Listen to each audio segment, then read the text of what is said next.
नमस्कार, मैं योगेश राणा।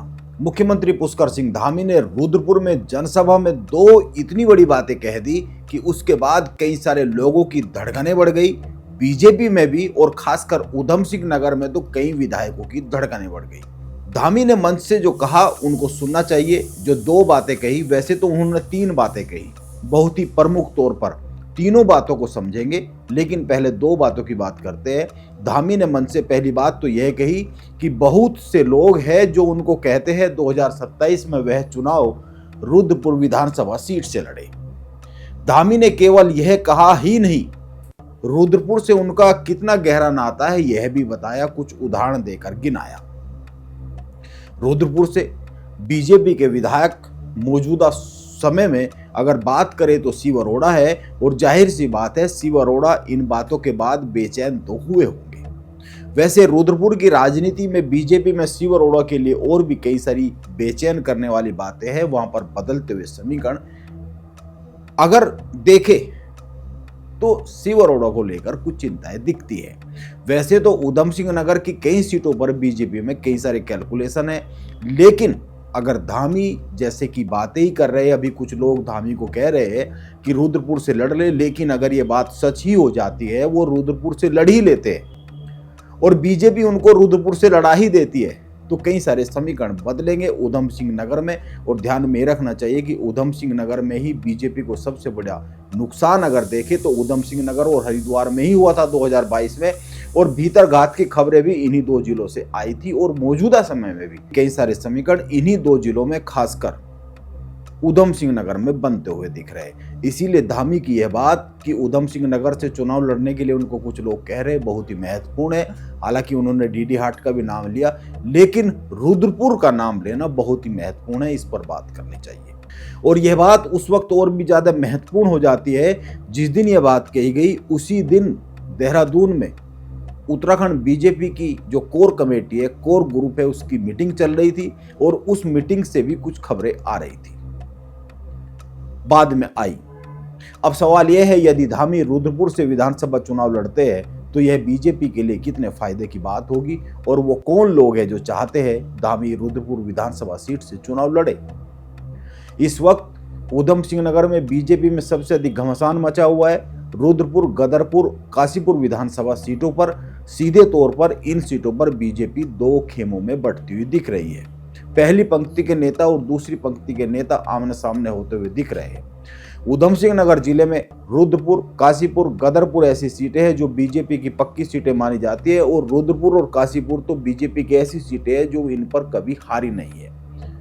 जब रुद्रपुर सीट बनी तब से लेकर आज तक, और राज्य गठन के बाद काशीपुर सीट पर, इन सीटों के मौजूदा समीकरण और बीजेपी की गुटबाजी को समझने से पहले यह भी ध्यान में रखना चाहिए कि 2022 के विधानसभा चुनाव में बीजेपी में भीतरघात के सबसे अधिक आरोप हरिद्वार और उधम सिंह नगर जिले में ही लगे थे, जैसे कि मैंने कहा, और बीजेपी को इन दो जिलों में ही सबसे अधिक नुकसान भी हुआ था।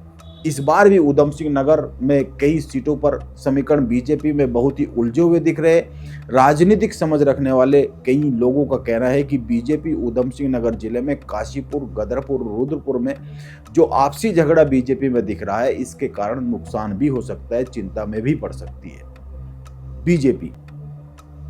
रुद्रपुर सीट की अगर बात करें तो रुद्रपुर पर इसलिए चिंता में पड़ सकती है क्योंकि शिव अरोड़ा के विरोध में बीजेपी का ही एक खेमा एक्टिव है।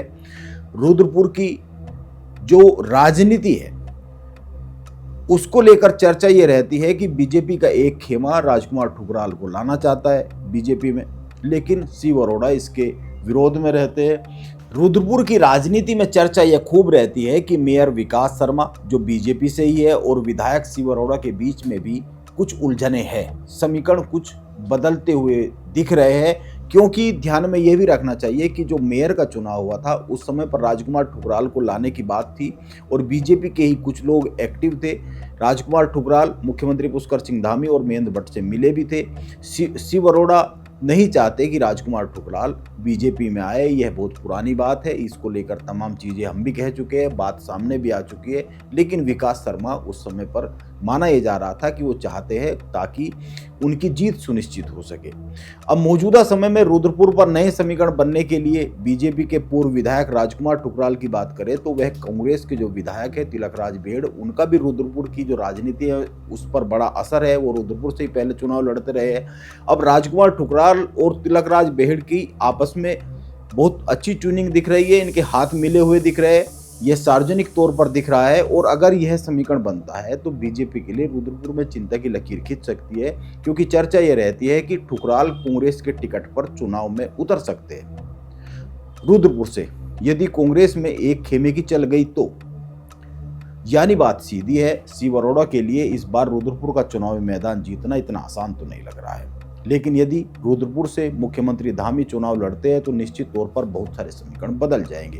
पहली तो सबसे बड़ी बात यह है कि भीतरघात होगा ही नहीं, खेमेबाजी होगी ही नहीं, क्योंकि मुख्यमंत्री खुद वहां से चुनाव लड़ रहे हैं। और केवल रुद्रपुर सीट पर ही समीकरण नहीं बदल जाएंगे, गदरपुर और काशीपुर सहित जो आसपास की सीटें हैं उन पर भी समीकरण बदल जाएंगे, यह मानना चाहिए। 2022 में जिन लोगों पर भी भीतरघात का आरोप लगा था वो नहीं चाहेंगे कि उन पर इस बार भी भीतरघात का आरोप लगे, क्योंकि जिन पर भीतरघात का आरोप लगा था पिछले 4 साल से बीजेपी की मुख्य धारा से वो दूर है। न तो उनको सरकार में ही कोई जिम्मेदारी मिली है और न ही संगठन में ही उनको कोई बहुत बड़ा पद मिला है। इसीलिए यह तय ही माना जाना चाहिए कि इस बार बीजेपी में कोई चाहेगा नहीं कि उस पर भीतरघात की कोशिशों तक का आरोप लगे। गदरपुर सीट की बात करें तो यह सीट भी बीजेपी के ही 2 खेमों के बीच में फंसती हुई दिख रही है। गुंजन सुखीजा और अरविंद पांडे के बीच में टिकट की तकरार है, और टिकट की तकरार केवल टिकट की तकरार नहीं है, इसके आगे की भी तकरार है। यह बात किसी से छिपी हुई नहीं है। अभी हाल ही में जब अरविंद पांडे को लेकर तमाम चीजें चल रही थी गदरपुर में, तो उन दिनों गुंजन सुखीजा ने खुलेआम सरेआम विधायक अरविंद पांडे पर हमला बोला था। और अरविंद पांडे और दीपक बाली और जो किच्छा के पूर्व विधायक है राजेश शुक्ला, उन्होंने कहा था कि अरविंद पांडे और उनके कुछ समर्थन करने वाले लोग मुख्यमंत्री धामी के विरुद्ध षड्यंत्र रच रहे हैं। तो इसीलिए यह साफ सी बात है कि उधम सिंह नगर में समीकरण बीजेपी में अंदरूनी तौर पर बहुत उलझे हुए हैं। और बात काशीपुर की करें, केवल काशीपुर विधानसभा सीट की बात करें तो यहाँ पर भी मेयर दीपक बाली और विधायक त्रिलोक सिंह चीमा के बीच में टिकट की लड़ाई बन सकती है। त्रिलोक सिंह चीमा के जो पिता है हरभजन सिंह चीमा, कुछ माह पहले उन्होंने एक प्रेस कॉन्फ्रेंस की थी जिसमें उन्होंने कह दिया था कि मेयर ने विधायक को दूध में से मक्खी की तरह निकाल कर बाहर रख दिया है। मेयर विकास की योजनाओं में विधायक से कोई सलाह मशवरा नहीं लेते हैं। यह जो बात है उनकी, यह बात अखबारों की हेडलाइन बनी थी। इसीलिए यदि धामी रुद्रपुर से चुनाव लड़ते हैं तो माना यह जाना चाहिए कि रुद्रपुर के साथ साथ उधम सिंह नगर जिले की जो बाकी सीटें हैं उन पर भी समीकरण बदलेगा। डीडी हाट पर आएंगे। डीडी हाट पर आने से पहले एक अन्य बात, रुद्रपुर में मंच से धामी ने एक और बड़ी बात कही। धामी ने रुद्रपुर में जनसभा में कहा कि राज्य में जो 70 विधानसभा सीटें हैं उन 70 सीटों पर मैं ही चुनाव लड़ने वाला हूं, कमल के फूल के साथ मैं भी चुनाव लड़ने वाला हूं। यह बड़ी बात है। यह बात उस वक्त और भी अधिक महत्वपूर्ण हो जाती है जब बीजेपी के भीतर से ही यह कहा जा रहा हो कि बीजेपी में एक खेमा है जो चाहता है 2027 का विधानसभा चुनाव धामी के नेतृत्व में न लड़ा जाए। काशीपुर में जैसा कि मैंने कहा, मेयर दीपक बाली, बीजेपी संगठन में प्रदेश मंत्री गुंजन सुखीजा और किच्छा से पूर्व विधायक राजेश शुक्ला ने ऑन कैमरा यह कहा है। बीजेपी में कुछ लोग हैं जो मुख्यमंत्री धामी के खिलाफ षड्यंत्र रच रहे हैं। वो नहीं चाहते पुष्कर सिंह धामी मुख्यमंत्री पद पर रहे। ऐसे समय पे ये हम नहीं कह रहे, बीजेपी के भीतर से बात कही जाती है। और ऐसे समय में धामी कह रहे हैं कि यह मान लेना चाहिए कि 70 की 70 सीटों पर मैं ही लड़ रहा हूं, कमल के फूल के साथ मैं भी लड़ रहा हूं। मुख्यमंत्री धामी के भाषण का वो जो 1 मिनट 35 सेकंड के आसपास का हिस्सा है, जिसके बड़े मायने हैं, जिसकी बड़ी चर्चा हो रही है, जिसमें डीडी हाट का भी जिक्र किया है, वो हिस्सा सुनना चाहिए। और इसके बाद हम डीडी हाट पर आएंगे। अब मुझे लोग कहते हैं अब मैं कि आप कभी रुद्रपुर चुनाव लड़ने आइए। अब तो अरे भाई रुद्रपुर भी हमारा ही है, किच्छा भी हमारा ही है, आगे उधर काशीपुर भी हमारा ही है, गदरपुर भी हमारा है, सब है, खटीमा, सितारगंज, नानकपता सब अपना है, पूरा जिला ही अपना है। उत्तराखंड की जो 70 सीटें हैं, उन 70 सीटों पर मैं ही चुनाव लड़ने वाला हूं भाइयों बहनों, है। और मेरे से कमल के फूल के साथ मैं भी लड़ने वाला हूं, हम सब लड़ने वाले हैं सब साथ साथ। अब कुछ लोग मुझे कहते हैं जी उधर दोबारा यहां आ जाइए, खटीमा में लड़ लीजिए। अब खटीमा में मैंने कहा मैं चुनाव में रहूं ना रहूं, आगे आऊं ना आऊं, मैंने कहा वोट डालने हमेशा खटीमा आऊंगा। अब पिथौरागढ़ में भाई साहब अभी कह रहे थे अजय बड़की यार, वो वहां से डीडी हाट में जहां तुम पैदा हुए वहां के लोग कह रहे हैं कि वहां भेजो उनको। अब भाइयों बहनों मैं इतना ही कहना चाहता हूं, अभी चुनाव में हम लोगों के लगभग 1 साल का समय भी बचा है।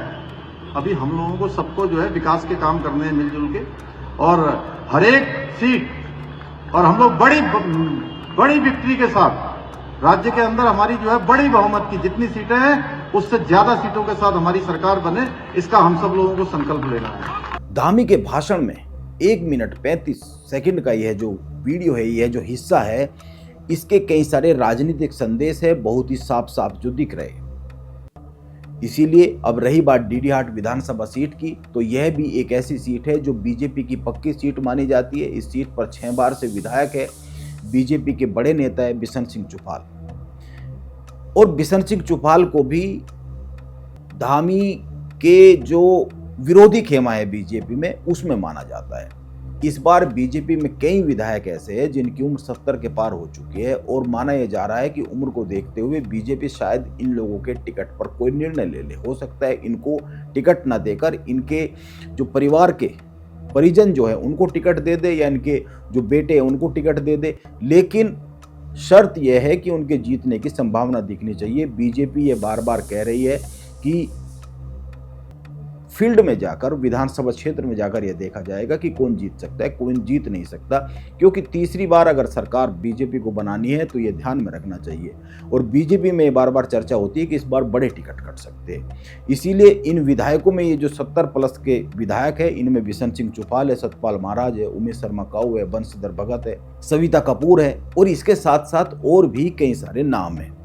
बंशीधर भगत तो अपने बेटे विकास भगत के लिए चुनावी मैदान तैयार करते हुए साफ साफ दिखते हैं। हालांकि उनकी जो सीट है कालाडूंगी, वहां पर भी समीकरण बदले हैं, और ये समीकरण तब से बदले हैं जब से हल्द्वानी के जो मेयर है गजराज सिंह बिष्ट, उन्होंने दावा कर दिया कि वो भी कालाडूंगी से टिकट के दावेदार हैं।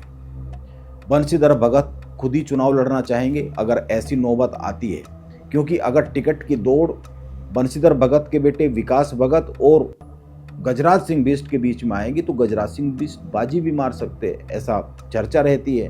तो चाहेंगे बंशीधर भगत कि मैं ही चुनाव लड़ूं, लेकिन बात इन सब सीटों की करने लगे इनको अगर देखें, हम डीडी हाट की बात कर रहे थे, तो डीडी हाट सीट की बात करें तो ये बीजेपी की पक्की सीट है। और मुख्यमंत्री पुष्कर सिंह धामी जब खटीमा से चुनाव हार गए थे तो उस वक्त उनके मुख्यमंत्री बनने के बाद जो उपचुनाव हुए थे उस समय बड़ी चर्चा थी कि वो डीडी हाट से उपचुनाव लड़ सकते हैं, वो लड़ना चाह रहे हैं, संगठन उनको लड़ाना चाह रहे हैं। लेकिन उस वक्त बिशन सिंह चुफाल ने सीट खाली करने से मना कर दिया था। इसीलिए यह तय ही माना चाहिए कि इस बार भी अपनी मर्जी से तो धामी के लिए बिशन सिंह चुफाल सीट छोड़ेंगे नहीं। संगठन चाहेगा तो बात अलग है, लेकिन संगठन के चाहने पर भी वो इतनी आसानी से छोड़ेंगे नहीं। समझना ये चाहिए कि कांग्रेस ने 2022 के चुनाव में अपनी 19 सीटों में से 11 सीटें कुमाऊं से जीती थी। इसीलिए डीडी हाट से यदि चुनाव लड़ते हैं धामी तो पिथौरागढ़ के आसपास जो पहाड़ की सीट है कुमाऊं की, उन पर बीजेपी को माहौल बनाने में मदद मिल सकती है। लेकिन अभी चुनाव थोड़ी दूरी पर है, इसीलिए धामी कहां से चुनाव लड़ेंगे इस पर बहुत सटीक कहना तो मुश्किल है। लेकिन धामी ने रुद्रपुर और डीडी हाट की बात कर, जिक्र कर, रुद्रपुर में मंच से पूरे राज्य में माहौल तो गरमा ही दिया है, खासकर बीजेपी में अंदरूनी तौर पर। नमस्कार, मैं योगेश राणा।